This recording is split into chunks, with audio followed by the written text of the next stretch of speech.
In The Professor and the Madman, the argument made by the author is that traumatic life experiences can fuel insanity.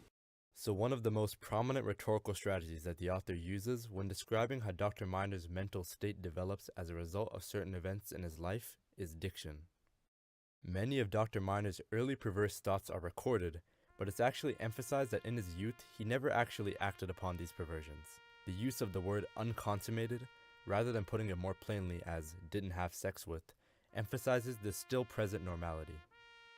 The use of perilously fragile here builds a certain tension and foreshadows to the reader that something specific will happen that'll push him off the edge and into insanity.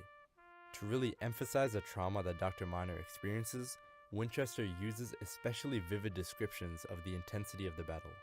And that previous use of diction is juxtaposed with a characterization of Miner's more sensitive personality, which made him more receptive to the trauma he received during the war.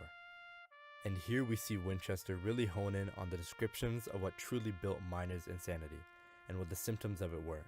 But he ultimately presents the conclusion that it was a trauma from the war which spurred the progression of his mental state.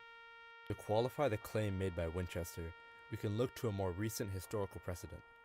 World War I is when the concept of shell shock, a damaged mental state caused by the horrors of war, became widely recognized, as a whole generation of men returned home incapacitated by it. Winchester's claim is especially relevant to our modern society.